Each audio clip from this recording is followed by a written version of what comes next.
तो विनायक, आपका इस पर क्या मानना है? नालंदा जो इतनी बड़ी यूनिवर्सिटी, इतनी डाइवर्स थी, कोरिया से लोग आते थे, जापान से आते थे, ये डिस्ट्रॉय कैसे हुई? इस पर आपका क्या ओपिनियन है? तो इससे डिस्ट्रक्शन के बहुत सारे सोर्सेज हैं।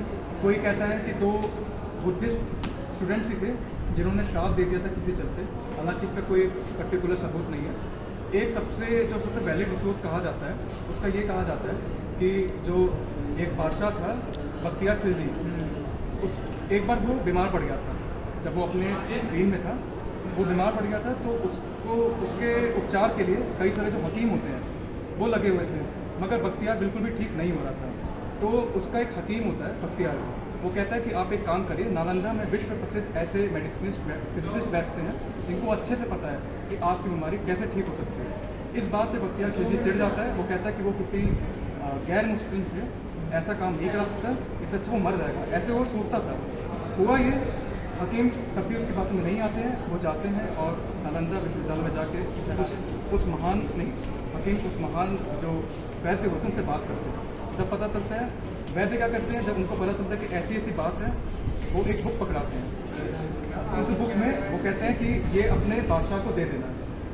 वो बुक ले जाया जाता है उसके यहाँ, जहाँ बख्तियार खिलजी का पूरा किंगडम था।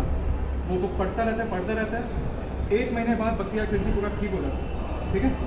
तो बख्तियार खिलजी पूछता है अपने हकीम से कि आपने ऐसा क्या किया मेरे साथ जो मैं ठीक हो गया?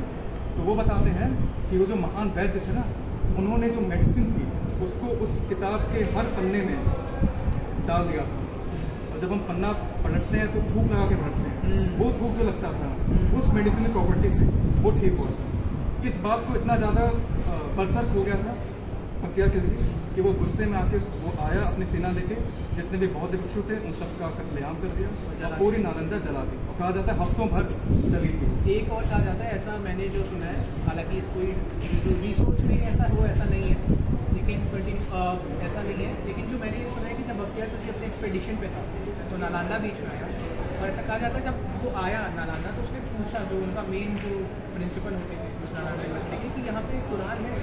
तो उन्होंने कहा यहाँ पे हज़ारों बुक्स है लेकिन कुरान नहीं है। इस पर उसमें गुस्सा होकर पूरी लाइब्रेरी चला दी। मेरा ऐसा ही है, तो इसका मैं कटेंगे।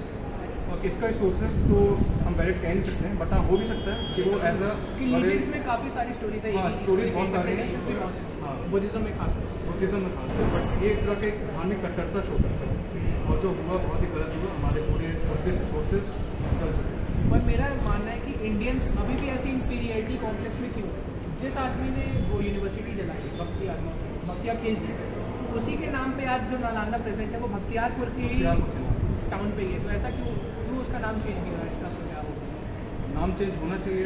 एक तरह का एक टेरर ही तो था वो, टेररिस्ट। तो टेरर को शो करना होगा अगर आप किसी का नाम क्रिमिनलाइज करें तो गलत है। नाम चेंज होना चाहिए अगर, क्योंकि उसने तो अपना रीन बना के उसने उस जगह का नाम भी रखवा दिया, बट उसके जो नेचुरल जो खुद के लोग थे उनका नाम उनको सोचना चाहिए कि यहाँ का नाम चेंज होना चाहिए, बहुत ज़रूरी है।